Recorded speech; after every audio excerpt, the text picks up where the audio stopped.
right, here we go.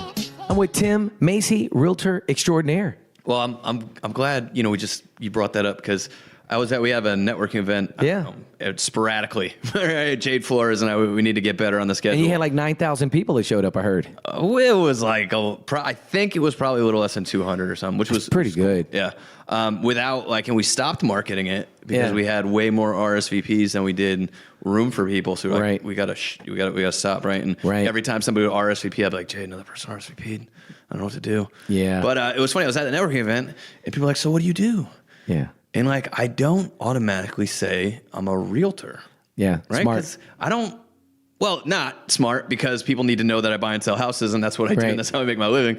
But I just have trouble putting myself in that box because one, just naturally, I don't like putting myself in a box, and two, I'm always trying to do things so differently. I don't want that association, but I do. I got to figure out when people ask me that, what do I say? Yeah. That's my answer. Well, I think you need to come up with something it sounds cool, right? That it's, I sell the American dream. You know what I'm saying? Like just, Yeah. So, hey, let's get this started off right. I need to know how in the world did a Connecticut boxer, a national champion. I hit my prime when I was 11 years old, but yeah. That's what I'm talking about. Right? I still got the belt, though. I got to see the belt. Listen, but how does a Connecticut boy end up in San Antonio? I need to know your San Antonio story. Yeah. Cliff Note version. All right. So in New England, Connecticut, southeastern Connecticut area, worked at a nightclub, right? Always loved business though, right? Always loved marketing, always loved business. Like I was working security and working the front door, and every other security guy was like hitting on chicks, right? And then I was like next to the owner every night, like, hey, how do you set up like your deal with your investors? How's that work? Right? Like what's the equity spread? Like, and they're looking at me like I'm crazy. Like, don't you want to go, like kick somebody out of the club and stare at chicks? And I didn't. Like, I always love business. Then my wife walked up to me and I said, hey, let's get married. And then after that, I stopped working at the nightclub. There you go. But I was in the Guard in the Air Force up in Connecticut, Air National Guard. And then I got a contract to go active duty. And that's when I got stationed at Lackland. Ah, here we go. Medicaled out of the Air Force, I think in 2013. I'm not one of these military guys that's like, I ended my service on June 14th. Well, I think it was sometime in 2013. Yeah. I don't know. My life's a blur. And, I was like, okay, I went through this military thing. I wasn't huge on the government paycheck. I was huge on the mission, on what I did every day when I woke up. Like, that was awesome. But literally somebody telling me what I made on the 1st and the 15th every month and making the same money as the person next to me, whether or not I was doing more or less, was really unattractive. So I had that kind of bad taste in my mouth, and I was like, I want to write my own paycheck. And so I started looking. I'm like, what are my options? Okay, pause, because I think this is really important. So you were asking the nightclub owner, instead of scoping out all the young ladies, right? So you're asking the owners about money. So you got to backtrack a little bit. Yeah. Any entrepreneurs in your family where this started, right? Like something had to be going on at home, or you saw something. Yeah. So my father owned businesses, was an entrepreneur his whole life. There you go. So, and I was always around business, and out of my three brothers, like my brother dove headfirst into boxing, and that's all he cared about, right? Like he didn't care about any other stuff. I always had an interest. I was always around, and that always interested me. One of the other things that my father did for me when I was younger was I always talked to the people he was doing business with. So he'd call me in the room and say, hey, Tim, this is Mr. So-and-so, right? And from a young age, I had that comfort level of talking to adults, which is huge because you realize not everybody has that. Oh, big time. Right? And so it's like I walk into a room and I can talk to everybody, all walks of life, and it doesn't matter. And I look around, I'm like, wow, this is a unique trait. Yeah. And so that was a great gift that I was given when I was young, is the ability to have conversations and connect with multiple types of people. Boxing came into effect because I'm in white bread southeastern Connecticut, right? Growing up there, which was great. I loved the little area where we grew up. It was a great childhood. But boxing brought me to the projects, right? So I'm in like Brownsville, Brooklyn, right? And I mean, there's stories there, but I mean, it's a rough spot. They call it the red zone, right? That's where all the stop and frisk stuff was going down. Okay. And so I created an ability to connect with people there and Southeastern Connecticut. And so it's like I have this ability now where I feel like I can connect with people of all walks of life because I've gotten to experience that at multiple levels. Yeah, and it sounds to me like not just connect, but you know how to communicate. So where did the communication piece come in this story? Was it the military? Was it? No. I mean, don't get me wrong. Like the military was a great conduit for me to pour into a lot of the things I was good at. Yeah. And so I ended up in some leadership roles. The discipline, the hard work, all that stuff was great. But my father, who's no longer with us, so I get to talk about this stuff now. Yeah. Like if I got bad grades or something, like if I messed up, he would dig into me hard, right? Yeah. Verbally. Okay. And like if I ever messed up, it was a verbal boxing match with my dad. And looking back on it, I realized that's where I got all my skills. Because I had to argue back and forth with my father, who would read me out. So was he encouraging this kind of discourse, like No. This was, or this is more just. Yeah. Hey. Yeah. Look, listen. I don't want to hear this anymore. I don't know if this is explicit or not, but like, I mean, honestly, some parents like beat their kids, right? Yeah. And those kids end up tough and they end up like fighters sometimes. Right? My dad would like push me verbally. Yeah. Right. And so it's like if I could debate and argue with my dad, I could argue with anybody. Right. You know what I mean? And so that's where I started to get good at like observing people and talking to people and figuring out. There was one thing that he always told me. There was a lady that lived in our neighborhood, and she would like go on these 8-mile runs, and she was always well put together, and she always looked really nice. Yeah. And he said, "Hey, do you notice that she always looks really nice and she takes care of herself?" It's like, yes. So every time he would see her, he would compliment her on how she looks. Yeah. And it's like you have to be able to look at people and say, okay, what is meaningful to people, and then connect with them on that level. And I think empathy, I don't know if you agree. I think empathy is something right now is very lacking. Yep. And if you have it and you can use it, it's one of the biggest tools you can have. Oh, it's big. Yeah. Absolutely. Okay, so military, you were in the military for how long? 7.5 years. 7.5 years. Brought you to San Antonio. Yes. You married your wife during the military? No, we got married. We got married. We were in Connecticut. Well, I was in the Guard when we got married, but I was living like in Connecticut. I wasn't, it's like the 1 week in a month, 2 weeks in the summer deal. And then I was like, hey, I'm going to take this active duty contract. And she was like, cool with it. She's always super cool with it, no matter all the crazy stuff I tell her we're going to do. And then I was getting medicaled out, which is like a year-long process. Yeah. And so she moved down here, and we just kind of grew roots. Yeah. It's like by the time I got out, we'd lived here for 9 months or so. And the options of going back home to Connecticut, where there's not a great economy, there's not a lot going on, in just this like big little city of San Antonio where there's a lot of stuff happening. It's not really like stuffy. Like I like going to Austin for the weekend. I don't think I could ever live there though. Right. Like San Antonio just got this great vibe to it, and we fell in love, and so we've been here ever since. It's a great city. Yeah. Okay, so at that point, you're like, yay, I want to be a realtor. Oh, man, yeah, no. So, which is funny. What year was this, by the way, that you got out of the military? Thank you for your service, by the way. 13 or 14, I think. Okay, so this is recent. It's not that long ago. Yeah, I mean, I think I've been in real estate for 3.5, so many years. Okay. I'm not great. 3 years, 3.5 years? Something like that. Yeah, wow, I think so. okay. I'm in my third year at my current brokerage. So. Okay. Yeah. Okay. So I decided, all right, well, look, I'm not going to write an app, right? Like I'm not going to create an app and sell it for millions of dollars. And that's what everybody else is doing. Right. Okay. You got to sell something. Okay. If I sell cars, I'll make a percentage of like a car sale. If I sell windows, I'll make a percentage of a window sale. The best thing to sell is real estate, right? It's the most expensive stuff. You make the most money. Right. My kind of logic going into it. Okay. But then when I got into the investment side of real estate and all the different avenues that you can use to invest in real estate, and you see that most of the successful people that I wanted to emulate, right? Because you come across people in life and you gravitate towards how their life is. And you're like, man, if I could have that guy's life, that'd be pretty good. And you start accumulating people in surrounding your life like yourself with them, being surrounded by them. Not even that. Like you put it in your catalog of people you'd kind of like to be like, right? And then you start to realize they have some similar traits going on. And a lot of them is they all owned a lot of real estate. So there's something there.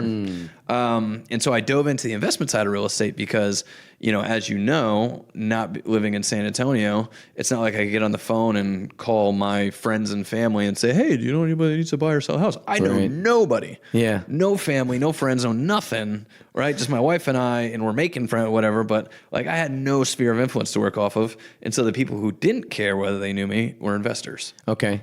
And so I dove head first in trying to learn as much as I could about investment, and that's kind of taken me where I'm at today. Real quick, I got to piece together the puzzle here. So, military to real estate, like, was there anything in the middle that you did? Man, I think I was a buddy and I had met in college. We're like building some decks in backyards. There we go. You know what I mean? Just something to keep the bills paid. Yeah. How long did you do that for? However long it took to make the bills paid. I was stopping doing that Yeah. as soon as I could. I don't know, man. Maybe a couple months or something. Not too long. All right. So you kind of got into that while so you got your license at Champions? No, just online in like a couple weeks or something. I just crushed through the whole thing online, got it done, passed the test, and got rolling. Got your real estate license. Tell me when you got your first deal. All right. First deal. So I'm going to give you the long-winded version. So I'm ready. Networking, right? Okay. Networking was like the only thing I had. Like I said, I had no sphere of influence. So I'd go to these real estate meetups. And I think, like I said, empathy and like the antennas that go off for observation were pretty good on me. I think that's one of my stronger traits. And so I went to this meetup, and these guys are sitting around, and they're all talking about different stuff. And I'm usually pretty good at figuring out, okay, that guy knows what he's talking about. Okay, that guy doesn't know what he's talking about. That guy's pretending like he knows what he's talking about, and so on and so forth. Was this kind of going in the streets of where you lived? You could kind of figure out based on how people talked. Was this kind of your street smarts kicking in? I mean, I think everything comes back to your previous experiences, and because I'd had enough time to spend around people who were successful. Right, I had enough exposure to that. Yeah, boxing again, it's coming back. Yeah, there's this high volume of guys who pretend to be tough. Right, you go into the gym and they're like, well, I box or something, and they get their ass beat. You know what I mean? Like, and so as a kid, I always had that radar. Like this guy pretended he was tough and wasn't. This guy pretended he knows what he's talking about and doesn't. Yeah, this guy knows. So I kind of have a decent feel for that stuff. Obviously, there are some great con artists out there that get by all of us. But overall, I like to think I've got pretty good radar. And so, there's just a great mix of people at a lot of these events. And then owner financing came up. Yeah. Right? And you could tell everybody wanted to know more about it. So even this market, I was like, it's something I want to get involved in. And I just could get this vibe that more people want to know about owner financing. And so interest rates would come up, and they'd be like, well, what do you charge for interest rates? The guy would be like, I charge 11%. Another guy would be like, I charge 9%. And they'd be like, well, what can you charge? I'm like, my mortgage officer says I can do this, or I do it myself, and you can charge whatever the heck you want. It's an owner finance. It's your house. You can charge whatever you want. So what I did was I found an opening, right? I found something that, okay, there's a room full of smart people. Nobody really knows the answer to this question. Yeah. And so I went home and I read Dodd-Frank. Right? Like I looked it up online. I found the financing stuff. I just started reading it.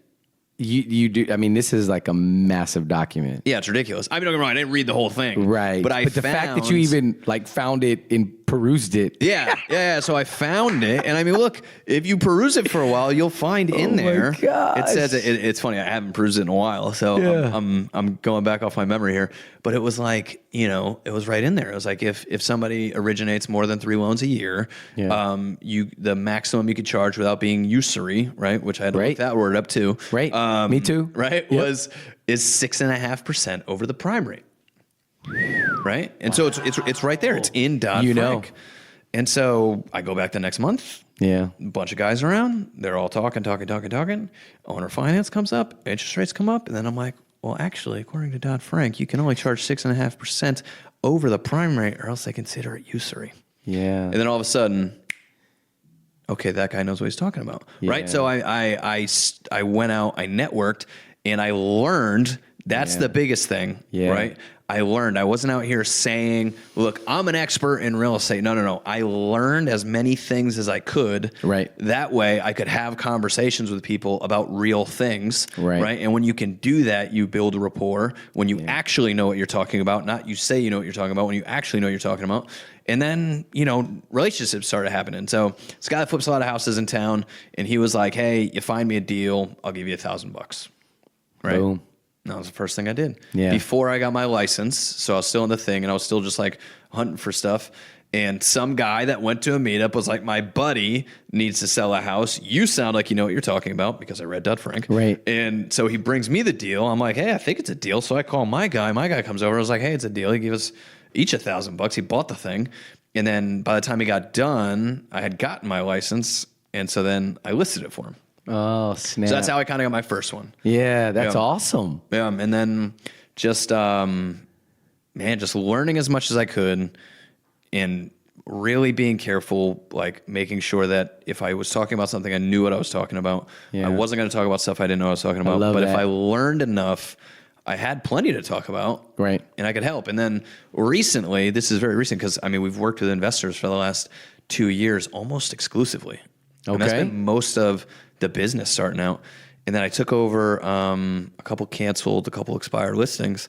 Yeah. And I'm like, holy crap, I'm a lot better than just about everybody, all these other guys in town. Right. And I'm like, wow. And I didn't know that at the time. Right. Because I'd never done it. But then a couple of those experiences where people are like, you saved us, right? We were on the market 287 days, and we were on the market with you for 2 weeks, right? And I was like, wow, this clicks. There's a lot more people other than investors I can help. And so now we're just going all out. I love that. Yep. So now, is it you and your wife a team? Do y'all work together? Does she do it too? So my wife handles contracts, all the pay. I'm an artist at heart, right? Yeah, you are. So I'm an artist, and I'm not good at paperwork, deadlines, all that stuff. So she's keeping me on track there. Yeah, and we're good. knocking stuff out. Then I have my partner Emily, who's in the videos with us too. And Emily's just like a rock star sales agent. And she goes and crushes deals, and so we do a lot of marketing and stuff together. Yeah. She brings a lot more of that buyer's agent experience. Okay. Right. And so when I go to a listing, I may not have my head wrapped around like what the buyer experience is going to be like when I walk into this place. And so I'll bring her in, and we'll go through all that. Or she'll have somebody that's like really thinking about, I want to sell this in 5 years. What should I do? And we'll go over like, if you want to exit in 5 years, like what kind of loan are you going to get? How much are you going to put down? What neighborhood are you buying? Are you buying in a neighborhood where they're building new houses all around you and you're not going to see any appreciation for 5 years? Like, let's not do this, And so when it comes to that investment side, then I can come in, and we've really played well off each other in the last couple of years. That's cool. So where do you think the whole, I need to know it before I talk about it. Where did that come from? Oh. It came from boxing, right? Because I just saw it so many times. You get guys, and boxing's great, and MMA is great, right? Because we just found out about it last weekend with McGregor and Khabib, right? It's like, you really got to watch what you say. Yeah. You know what I mean? Like, you never want to be the guy that comes out and says, I'm the baddest dude, and I'm going to mess you up, and then you get beat. You get choked out. Right? And so it was a nice neck crank. Yeah, it was something that I think I learned from a young age. It was like, don't talk about it, be about it. Right? Yeah. And it's like, and that's the thing. And honestly, it hurts me in my sales. I'm working on this a lot, actually, is being a little bit more salesy, because I'm so afraid to come off too salesy. I just want to add value. I just want to entertain. I just want to help. That's all I want to do. I never want to ask you for anything. And that's obviously has a negative effect over my business over the long term. But yeah, I think that's where it comes from. Like, just this idea of, I don't want to be a fraud. Like, I'm so worried about being a fraud that, I'm not gonna go out and, like, even the show, right? Like, people come up to me and they're like, man, you're crushing it. You're killing it. I see you interviewing all these people. I see you doing all these videos, doing all these listings. Yeah. Like, I hope I never come off like trying to boast that. If it shows that, great. But I'm never. If you assume that, right? Like, if they're assuming that, right? Yeah. But honestly, I worry people like think I do better than I do, where other people are trying to make it seem like they do better than they do. Right. And I'm like, man, you know what I mean? Like, I do pretty well. I'm blessed. I cannot complain at all. Yeah. But I'm nowhere near where I want to be. Yeah. So let's go back. So you're a creative, and your videos are killer. I mean, you seriously, you do an amazing job. And then I learned that you actually edit it all. Yeah. And so I'm like you have a young child, a little girl, 3-year-old, right? yeah. 3-year-old Yeah. little girl, and I'm thinking, how do you even like find the time to edit this stuff? Well, you know? she likes editing sometimes. She'll jump up, sit on my lap, and watch the Right. videos and stuff. One, I'm good at it. Yeah. And not everybody is, right? Right. And so it's like, if you're not good at it, don't go and try to get good at it. Do what you're good at. Yeah. I happen to be good at the editing. And for me, it's like, you know, you've seen them. You've seen beautiful listing videos that are standard listing videos and they're just about a house and nobody watches them. Right. I mean, you spent $4,000 on this beautiful luxury listing video and it's got 200 views. Yeah. Right. It's because it's very basic. It's not basic, like it's high quality. Right. It's just basic in the fact that this is a video about a house. Right. And to me, I am about engaging content, right? Like, what is somebody actually going to watch? Yeah. And the way the world works is that if you build something that people like to watch, right? Like the scooter video, right? That's the one.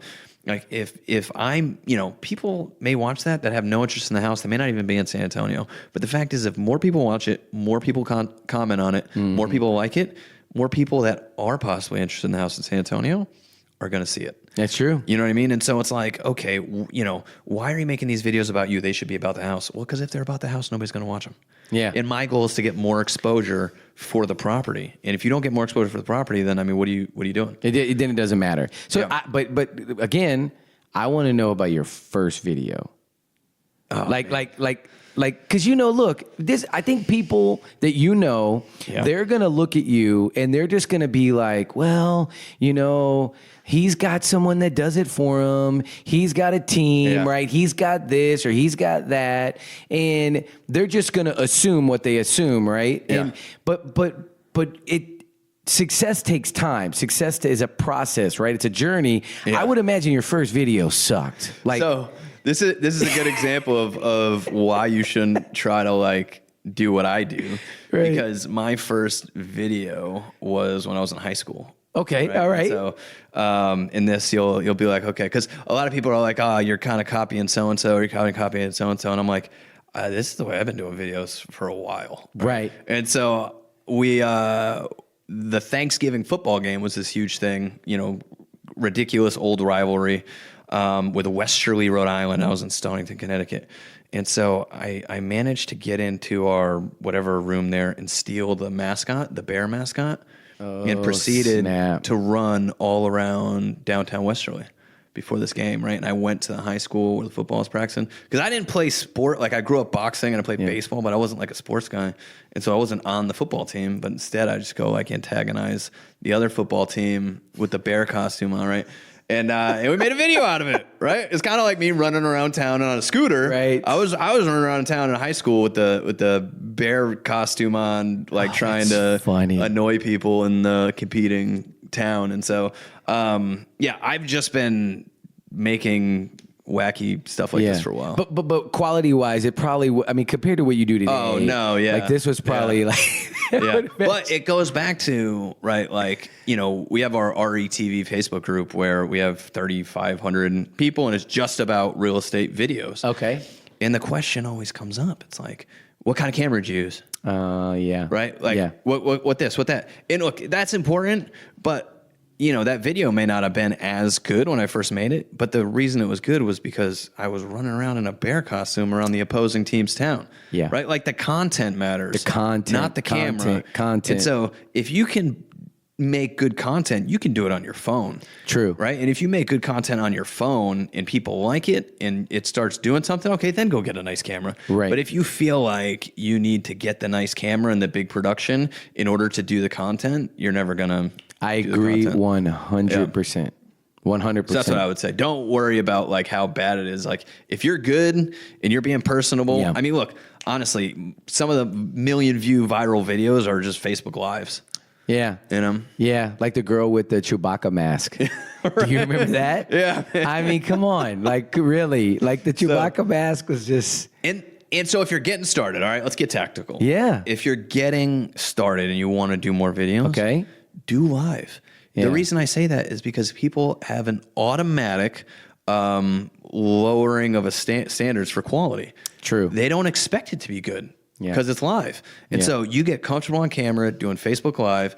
People will like it because it's live. They don't expect some big production out of you. And just get comfy on camera. And then once you get comfortable on camera, then try to like produce something that's a little bit more. But you can do a ton on Facebook Live. And the thing is too, it's like Facebook Live has this little excitement to it because it's not planned out. You have no idea what's going to happen. True. And so this is the biggest thing. Like something will happen on your Facebook Live. You're like, oh crap. And you'll stop it. Yeah. Like something unplanned happening on a Facebook Live is the goal. Yeah. Right. That's what you hope happens. Right. So something does happen. Do not turn it off. Let it roll. Yeah. You know? But I do like that though for a lot of realtors because I do some classes and I'll talk to them about the whole video thing and they'll always get a little, well, I'm not good on camera. Nobody's going to be great on camera because that's not what we do for a living. Yeah. Right. It's just a matter of you just got to practice, right? We're talking about practice. You just got to keep doing it. You're not going to be great when you start.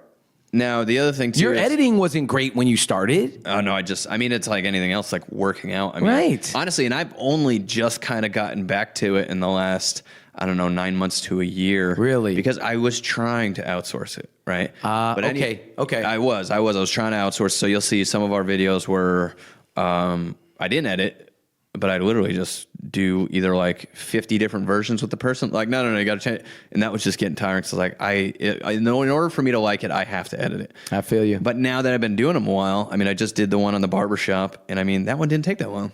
Yeah. You know what I mean? I chopped it up in like 2 hours or so, and then I came back the next day to like clean it up, put the titles in and stuff, and that was good. Yeah. So, it's like anything else. You'll get better at it and you'll get faster at it the more you do it. Yeah. But the talking on camera thing is funny. It's like, my wife is hilarious. Yeah. She's shy. Like, she don't really, if you don't know her, you don't really get that. But there's so many times I'm like, if you did that on camera, that'd be hilarious. Right. Right. But people have their camera voice. Yeah. Their camera personality. So we met for the first time, 15 minutes ago, right? Yeah. We just met.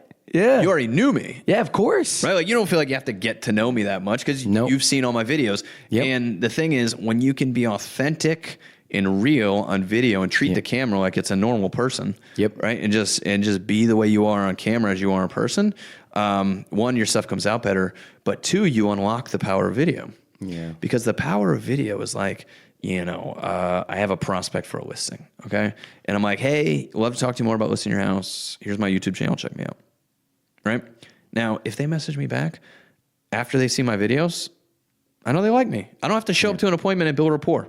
Yeah. Like, they already know me. Now it's a one-way street. Now I just have to get to know them. Yeah. And if you're doing effective video, that happens. And look, if they don't message me back, they probably don't like me. And I'm glad they didn't because it would have been a long transaction. Yep. Yep. So that's what I think is the biggest thing. Like, get comfortable where you treat the camera like it's a person and you lose your camera voice. Yeah, I like that. Yeah. I like that. That's good. So now you've been in real estate 3 years. Yeah. But you've also had this investment side, right? Because you didn't just jump in the game, okay, I'm just going to go get a bunch of listings. Mm-hmm. You've been in the investment side. You've been on the flip side. Yeah. How many flips have you done? 3. 3 flips. Yep. So you've done a little bit of that. Have you done any wholesaling? So wholesaling is a little bit of a 4-letter word. Okay, like sorry. So we haven't done any contract assignments. So okay. There are some guys. So that's not good. We don't that in that world. I mean, it's not bad. I mean, look, part of real estate investing is finding deals, and a lot of the people that are finding deals are signing contracts. Okay. Right, and so that's kind of the nature of the beast. Fiduciary wise, agent wise, license wise, I mean, it's just kind of not the best place for me to get involved. That makes sense. You know what I mean? Liability wise, it's like this person's tying up a house for half of what it's worth and then assigning it to somebody. Yep. Right? It's like, if I do that, I mean, people know who I am, and you come to find out I had tied up grandma's house for $50,000 when it was $100,000 and assigned it to somebody for $100,000. You can come after me, you know what I mean? And I have too much with a license. Yeah. I mean? That makes total sense. I've got too much going on, so I don't really mess with that side of it. I mean, I consult a lot, and so guys are like, "Hey, I'm looking at this property. What do you think?" You know what I mean? Like, I got a phone call tonight with a guy who's looking at buying a house, and he may turn around and sell it the next day, right? And so I'll consult with him on where I think he needs to be on it. I may also have somebody to buy it for them. You know what I mean? And that type of thing.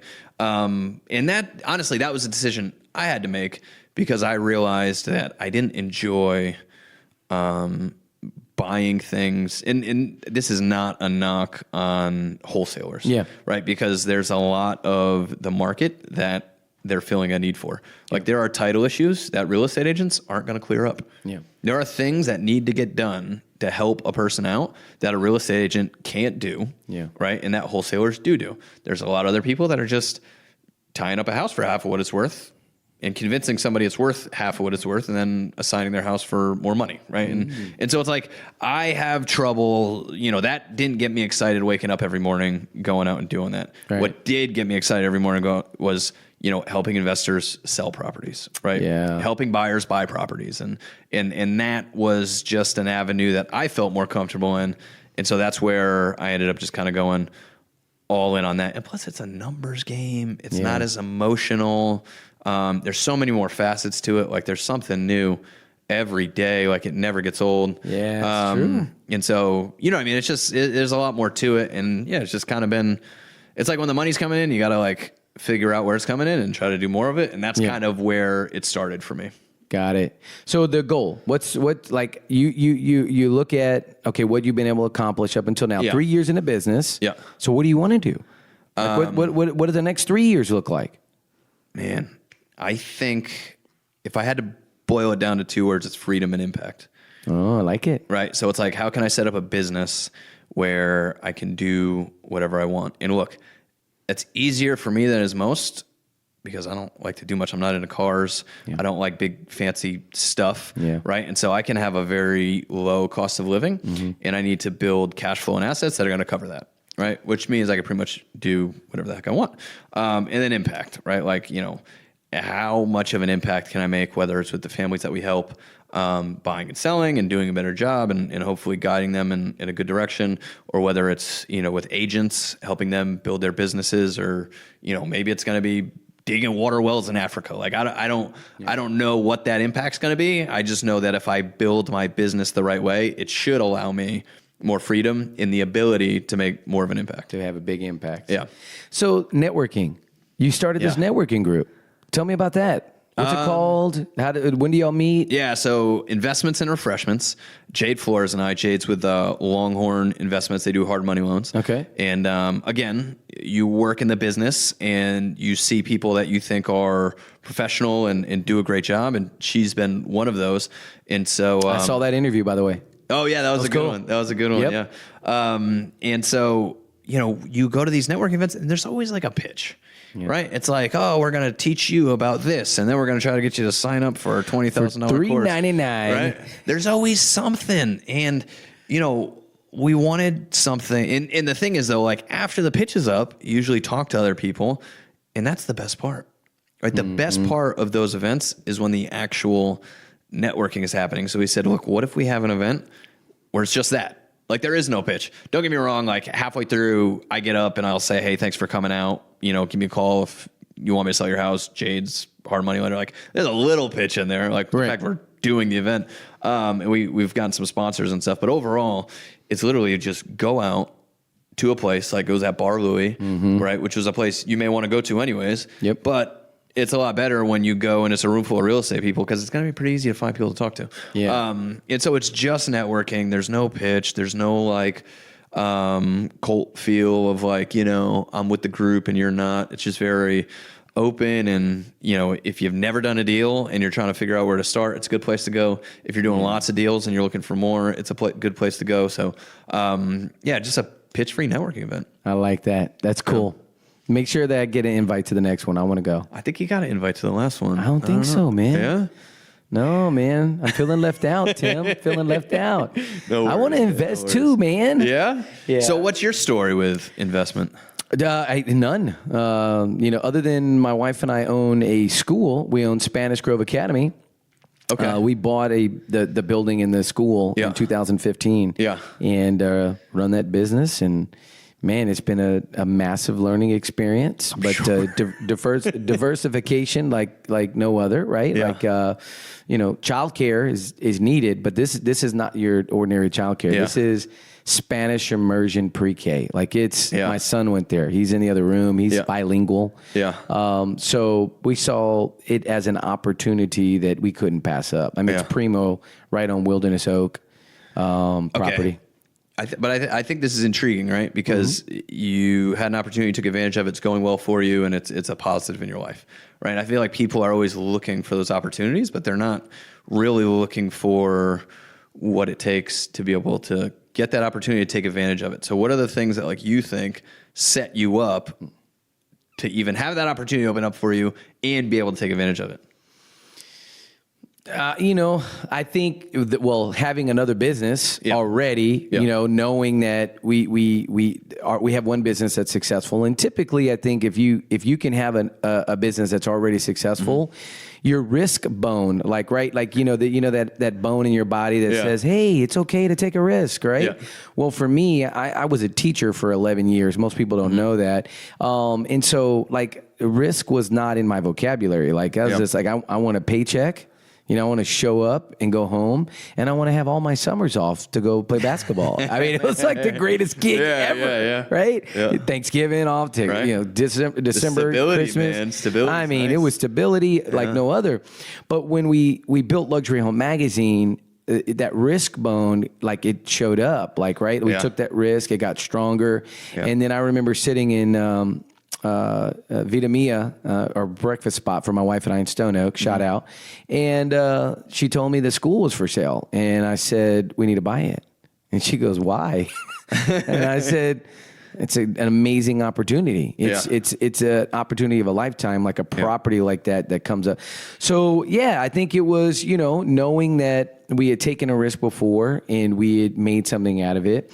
I will say that, this by far is a way bigger risk. We're talking way more money. It's a 10,000 square foot building on Wilderness Oak, you know, and we're watching kids, 100 or so or more kids every single day. Yeah. So it's been a great opportunity. Now, flipping it, the other thing is having your ducks in a row so that you can actually be able to do something like that. Yes. Right? Having your money, in a situation where you can be able to take advantage. Which a lot of people, unfortunately, they don't take care of their money to be in that position, to put themselves in that position. Well, it's just interesting because you go through and like I said, that nightclub I worked at was a great example because you got these owners, 3 owners that do fantastic.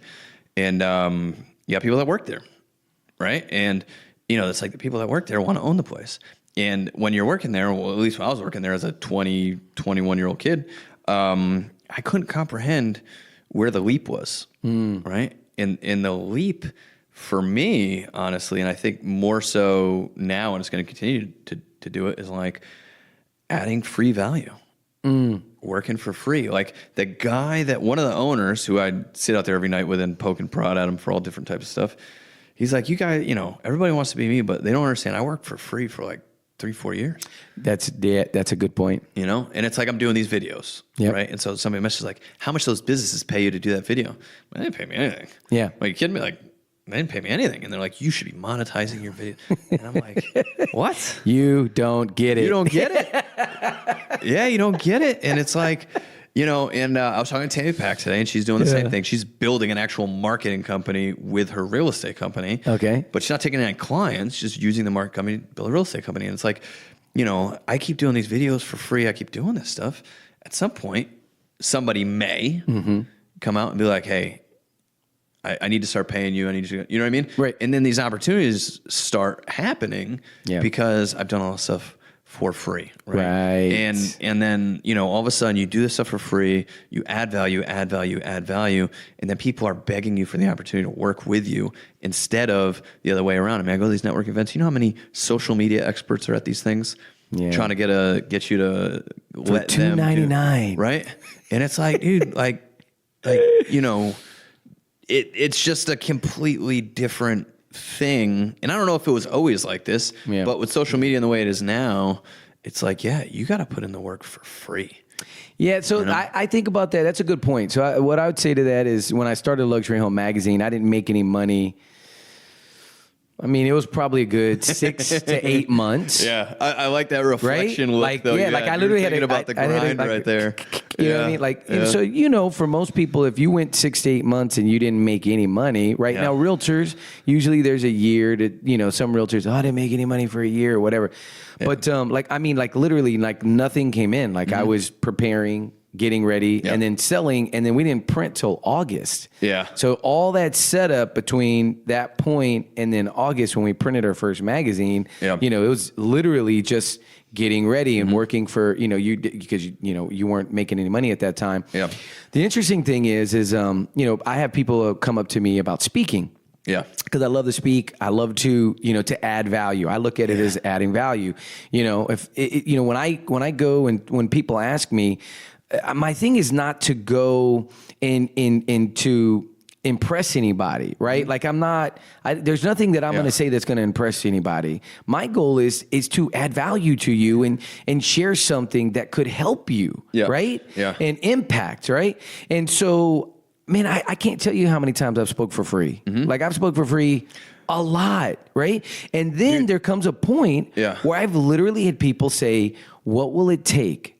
For we want to pay you. Yeah. And I remember the very first time I got an inquiry from LinkedIn. It was ERA. Yeah. It was their national convention.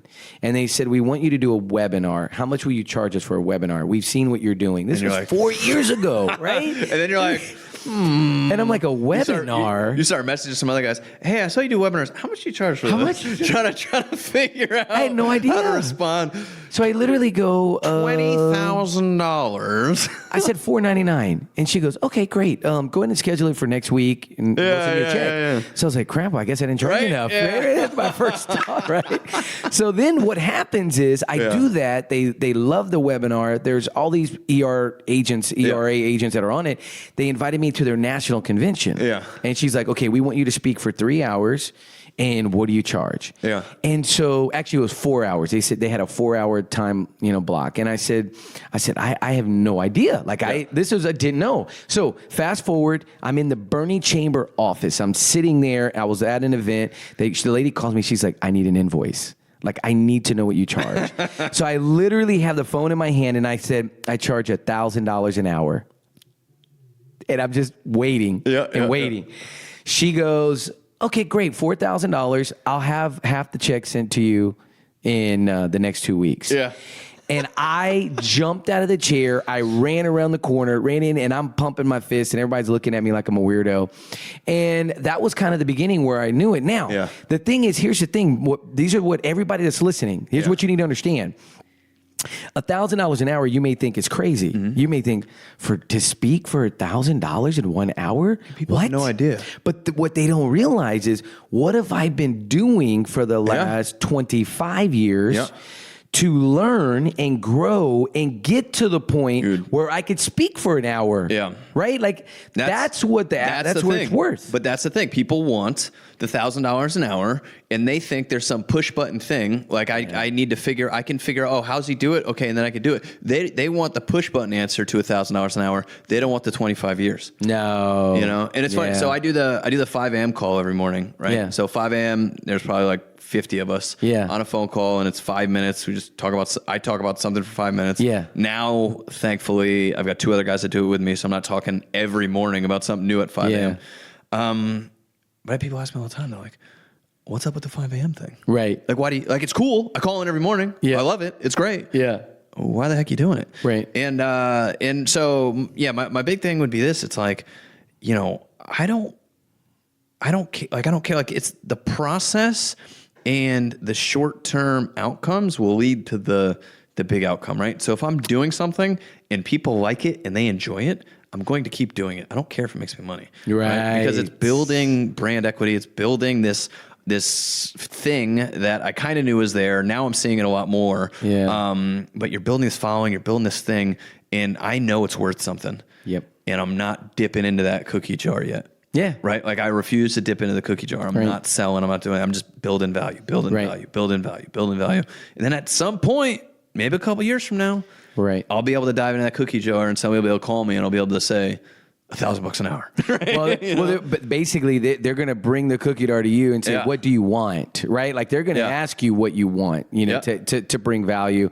So the last thing I'll ask you is this. I ask this to everybody that's been on the podcast. Yeah. Tell me a book that's impacted your life. It sounds like you might be a reader, right? I want to know the book that's impacted your life and that you've given away as a gift, and why. Man, you got to prep me for this one. I mean, man, there's no prep for this. My initial answer would be like, Dr. Seuss or something. But right. No, a book that's impacted my life. That you've actually given away. Yeah, well, I'm about to do a big book giveaway, so it's funny you brought that up. I got a stack of books. A couple of them are signed. So I got like Crushing It, the new one, right? Yeah. So I got the new great book. And signed by Gary. So I'm gonna give that one away, which will hurt. Right? Why are you giving that away? I'm gonna do like a pay it forward book giveaway. Yeah. So like I'll send you. You'll be like, I want books, and I'll send you 2, and then you have to send on 2. Okay. And the goal is obviously we all send each other a couple books. 1, I think it's great to read, but 2, I think getting things in the mail from another individual and not Amazon.com is like empowering. Like it's a connection, right? Like if I send you something and you get Tim sent me these 2 books, there's something there. It's like a real connection. And if you do that for somebody else, I think that's, there's some value to that. I can't articulate what exactly it is. I know it's a thing. It is. You're killing me, man. I cannot think. Well, you read a lot of books, Tim. Come on. Well, what have you given away? Think of a book that you gave. You literally really given away any. All right. You know what? I'm going to give you an oddball answer. Okay. Because I'm blessed to have it, and it's my family genealogy. Whoa. Right. And so we have the Macy family history back to 1635. Goodness. Right? Yeah. And so Thomas Macy came over here in 1635. He settled, was one of the settlers in a bunch of the original colonies in Massachusetts. And he ended up, back then it was like the Puritans came over because they were being persecuted overseas. So they come over and then they start persecuting the Quakers. Right. It's funny. It's like they run over here because they're getting persecuted over there. And as soon as they get here, they start persecuting somebody else, right? And so there was this law, like you couldn't talk to Quakers, you couldn't associate with Quakers at all. And so the story is it was raining, and Thomas Macy let these Quakers stand underneath his like awning thing out of the rain, and he was like a criminal, right? Wow. And so he took off. He was like, all right, I'm out of here. And he took off. He put him and his family in this little rickety boat, and they went to Nantucket, which is off of Martha's Vineyard. Yep. And him and a couple other guys bought the island of Nantucket from the state of New York. And, but he was the first settler on there. There were Indians on there, and they like gave the Native Americans like some raccoon skins and a set of silverware or something for the entire island. Yeah. It was the most expensive real estate in the country. But what's interesting is really knowing your history. Yeah. I think there's something to that because I live so much of my life for the legacy, right? For my daughter's life and for her future kids' life, right? Like we all, certain of us, I guess, all want to leave the future off better than we had it. Right. And, I think we get caught up in a lot of the day-to-day stuff.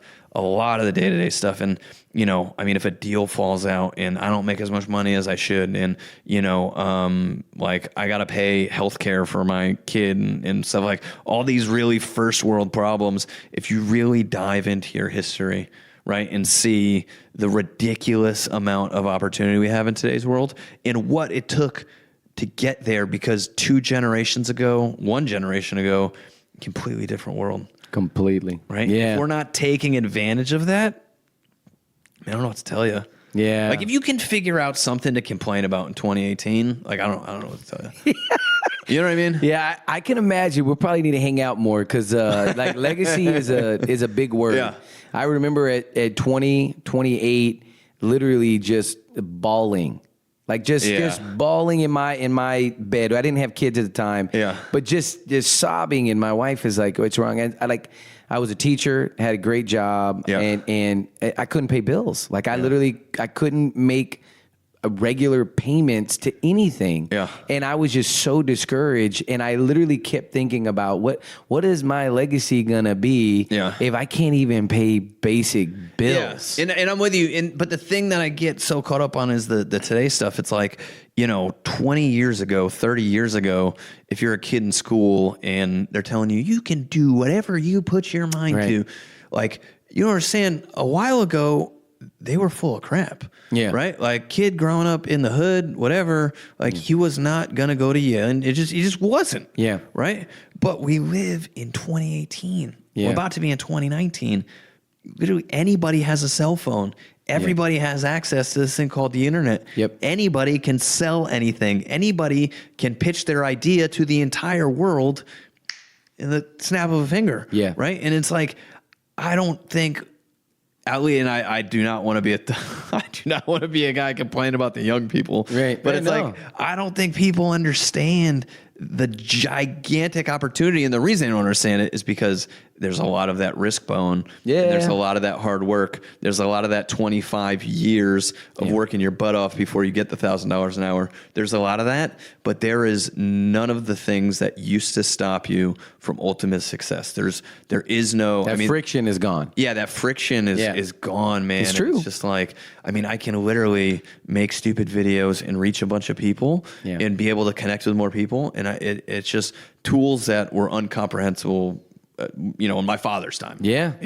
Yeah. So, it didn't exist. It didn't exist. So then you are a Gary Vee fan. Oh yeah. Okay. All right. Good. Yeah. Good. I'm a big fan. Got a chance to meet him.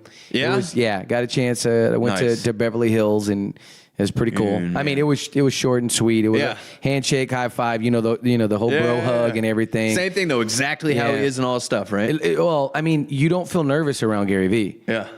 Exactly what you said earlier, right? Because he's exactly who you see in the video. Yeah. So he walks in and you're just like, hey, what's up, Gary? Like no other person. Yeah. It's strange that way. You know what I mean? Yeah. It's a little strange, but it's also really cool. I actually wrote a LinkedIn article. Check it out about my experience because I do think there are these figures. Again, he's playing the long game. Yeah. Gary's playing the long game. There's no other game to play. It's the best one. It's the only one. Yeah. Because the short game changes too much. It does, but I do think the reason why people do play the short game is because they want to win and they want to win now. I guess the answer is both. Right? They want to win now, but what they don't realize is future self is going to have bills. But the thing is, it's like, look, making these videos, doing a lot of the stuff I'm doing are not the highest income producing activities. Right. Right. But nobody can take them from me. No, that's true. You know what I mean? Like the people I reach, the brand I build, all this stuff like that, like the market can crash. Yeah. Everybody still knows me. Yeah. Right? Like I may not be able to get a buyer and seller, but a lot of people know who I am. Right. And a lot of people have had a positive experience with my content or with me personally, whatever that is. Yeah. And more that personal brand has way more worth than the big brand. Yeah. And if you're not building your personal brand, and that doesn't mean a customized logo, that doesn't mean anything else, just connecting and getting more exposure. Yeah. Like if you're not doing that, man, you're missing the boat. You're missing a huge opportunity, especially now. Well, dude, listen. Yeah, I can be here all night. TM3 Impact. I'm glad you came on. I'm glad. Hey, we just met. I know, right? And look, I already know your whole story. That's it, it's stinking cool. So we got to hang out and talk because there's a book that you're going to have to read. What do you got? This is mental jiu-jitsu. Yeah. All right, Jordan Peterson. Okay. 12 Rules for Life. All right, I like it. Okay, saw him last night at Tobin. Yeah. Mind blown. Nice. Yeah, shout out to Kevin Crawford. He got me a ticket. I know Kevin. Kevin got me a ticket, and amazing. Like the stuff that he talked about last night was, I absolutely loved it. So get that book. I will. You're going to love it. Good All stuff. Right. But man, thank you for being on TM3 Impact. We'll be talking soon. All right, man. Thanks, Good to brother. see you.